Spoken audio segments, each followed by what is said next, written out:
Cristo, se le aparece sosteniendo la tierra entre sus manos. La contempla con profundo dolor, mientras observa cómo se estremece y agrieta. Se trata de la visión de una humilde enfermera polaca, en la que el Hijo de Dios le da a conocer una advertencia para toda la humanidad. En un sobrevuelo místico, por continentes enteros, se le permite ver ciudades, pueblos, banderas y fronteras que brillaban o se apagaban, según la fidelidad y pureza de sus habitantes. En ese recorrido espiritual, por distintos puntos del planeta, muchos lugares se derrumban, pereciendo bajo el peso de sus propios errores y pecados. Es el inicio de un tiempo decisivo, no solo para Polonia, sino para todas las naciones. En esa experiencia, Jesús no solo le advirtió el peligro, sino también la condición para evitar la ruina. Con palabras graves y tiernas, le dijo: solo aquellas naciones que me reconozcan como Rey y Señor, sobrevivirán. Las que rechacen mi reinado, serán destruidas por sus propios pecados. La vidente, en ese momento comprendió que esta destrucción no era un castigo irracional, sino la consecuencia natural de la vida sin Dios. Rosalía Selakovna nació el 19 de septiembre de 1901 en Jakobka, Polonia. Desde su infancia, manifestó una sensibilidad espiritual excepcional.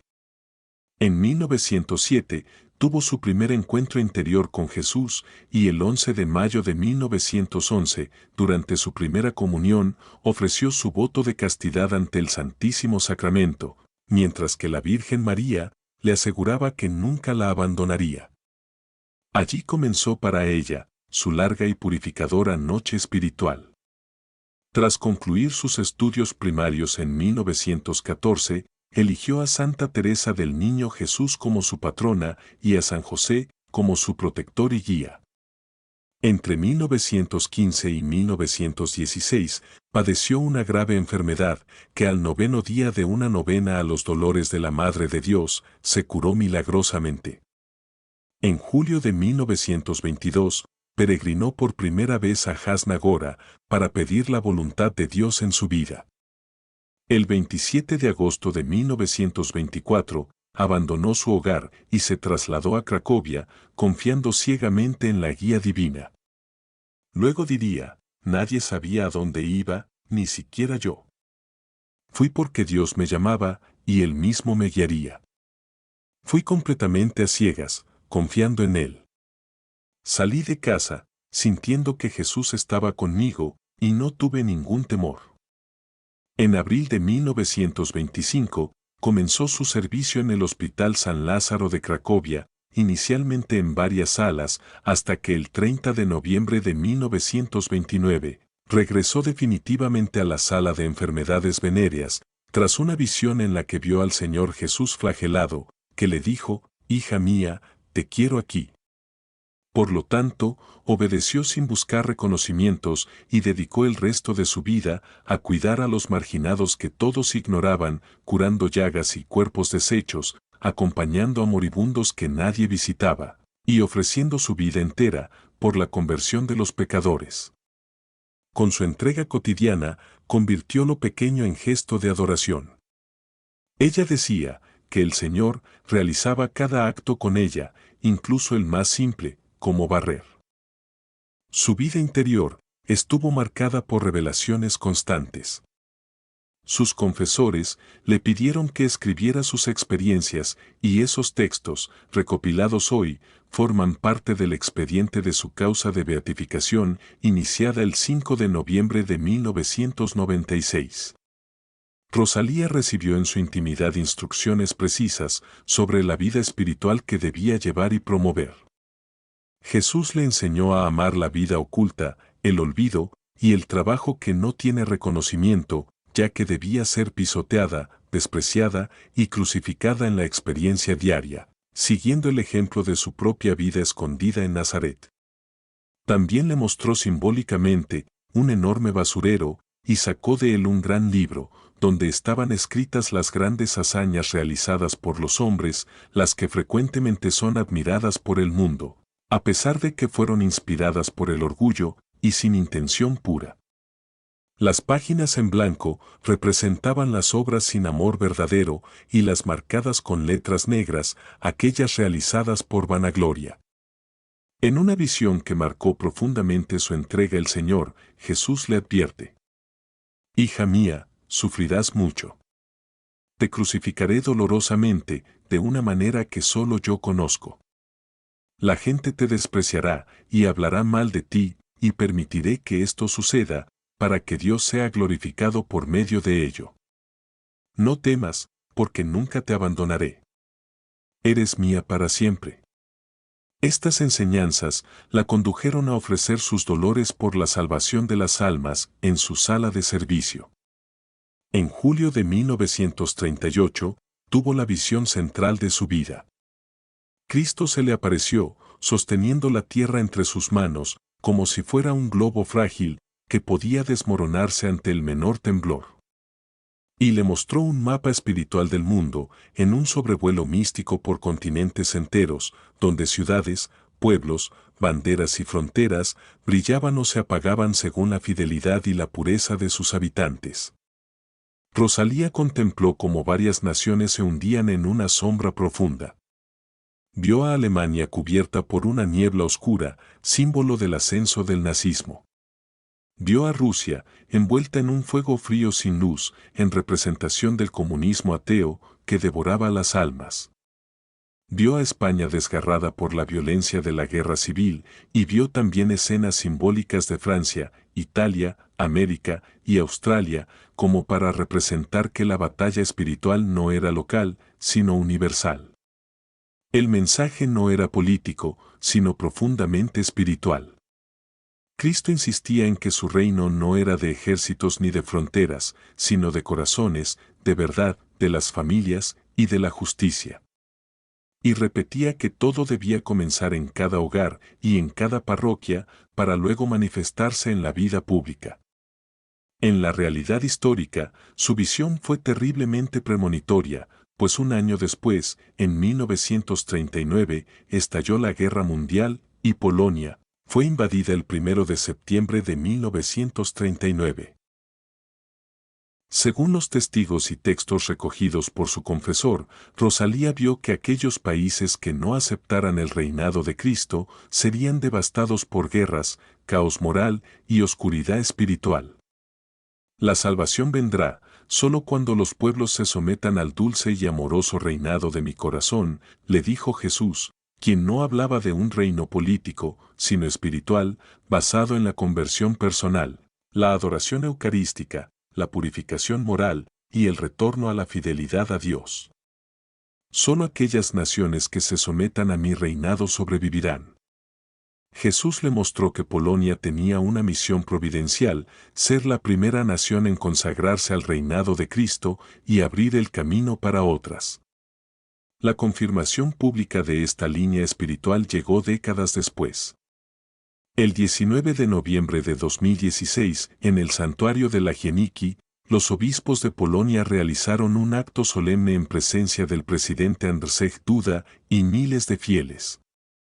En ese acto, proclamaron oficialmente, reconocemos a Jesucristo como Rey y Señor de Polonia. Fue un acto de enorme peso simbólico. En el texto leído por los obispos se mencionan las raíces espirituales del pueblo polaco, la devoción a Cristo Rey, la llamada a la conversión moral y el deseo de cumplir la misión que Dios había confiado a la nación. En el texto del acta se mencionaba explícitamente la espiritualidad de Rosalía Selak y se considera ese acto como el cumplimiento de lo que ella había pedido. La consagración nacional buscaba protección espiritual y una renovación moral profunda. Muchos consideran este acto como una respuesta tardía, pero fiel, al llamamiento revelado por la mística polaca. La devoción al reinado de Cristo no se expresa solo en palabras o documentos, sino también en monumentos que se alzan en todo el mundo. Verdaderas proclamaciones visibles del señorío de Cristo. Uno de ellos es el Cristo Rey de Almada en Portugal, inaugurado en 1959, un gigante de cemento que se alza sobre Lisboa y recuerda la protección divina durante la Segunda Guerra Mundial, como fuera prometido en Fátima. Justamente en Polonia se erige el Cristo Rey de Sujewodzin, terminado en 2010 y considerado una de las más altas del mundo, coronada, blanca, convertida en símbolo moderno del reinado de Cristo. En Timor Oriental, sobre una colina que mira al océano, se encuentra el Cristo Rey de Dili, inaugurado en 1996, regalo de Indonesia, que representa hoy un icono de unidad para ese pequeño país. En Vietnam, el Cristo de VNG Tau abraza la ciudad desde lo alto, con sus brazos abiertos. Es la estatua monumental, de las más grandes de Asia. En Italia, se alza el Cristo Redentore de Maratea, con sus brazos extendidos sobre el mar Tirreno. En Ecuador, el Cristo del Consuelo en Guayaquil es un epicentro de la fe popular y una esperanza para miles de devotos. Todos estos monumentos son señales públicas del deseo de los pueblos de proclamar a Cristo como Rey, no por imposición, sino por amor. Rosalía falleció el 13 de septiembre de 1944, con fama de santidad. Su tumba en el cementerio Rakowicki de Cracovia es hoy lugar de peregrinación. Sus escritos siguen siendo estudiados por teólogos y su proceso de beatificación continúa avanzando, impulsado por testimonios de conversiones y favores atribuidos a su intercesión. ¿Qué significa proclamar a Cristo Rey en un mundo que tantas veces ha querido entronizarse a sí mismo? Esta solemnidad nació en 1925, cuando el Papa Pío XI contemplaba con dolor cómo las naciones, seducidas por las ideologías totalitarias y por un laicismo agresivo que pretendía arrancar a Dios del corazón de la historia, caminaban hacia un abismo moral y político. Fue entonces cuando la Iglesia levantó su voz para recordar una verdad eterna. Ningún gobierno, ninguna fuerza y ninguna voluntad humana es absoluta, porque solo Cristo posee la autoridad verdadera, aquella que no se funda en la fuerza, sino en la verdad que ilumina, en el amor que restaura, y en la misericordia que reina desde una cruz. Su realeza no es política. Es un llamado a dejar que Él reine en las inteligencias que buscan la verdad, en las voluntades que desean el bien y en los corazones que anhelan la paz. Un reinado que transforma desde dentro. Por eso, tras su institución, naciones enteras quisieron expresar su consagración, levantando monumentos gigantescos. Son signos visibles de un reinado invisible, pero real, que abraza continentes y atraviesa los siglos. Y, sin embargo, ningún monumento habla tan fuerte como el grito de los mártires. Cuando México vivió la oscura persecución religiosa, entre 1926 y 1929, miles de cristianos abrazaron la muerte con una fe que incendiaba la noche. En el último aliento de muchos, resonó la misma proclamación. ¡Viva Cristo Rey! Así murió el beato José Sánchez del Río, un adolescente de apenas 14 años, que ofreció su vida con una valentía que desarma y una convicción que no pertenece a esta tierra. Así, esta fiesta es un faro para nuestro tiempo, tan sediento de sentido y tan herido por falsos reinos que prometen todo y no dan nada. Celebrar a Cristo Rey es recordar que su corona es de espinas que sanan, su trono es una cruz que salva, y su poder es la misericordia que reconstruye la historia desde dentro. Es reconocer que cuando dejamos que Él reine en nuestra vida, la oscuridad pierde dominio y la esperanza vuelve a nacer. Porque allí donde Cristo es Rey, el corazón encuentra su verdad, la vida descubre su rumbo y el mundo recupera su luz. Y entonces, con los mártires y con todos los pueblos que lo honraron, también nosotros podemos decir, con fe renovada y alma ardiente, ¡viva Cristo Rey!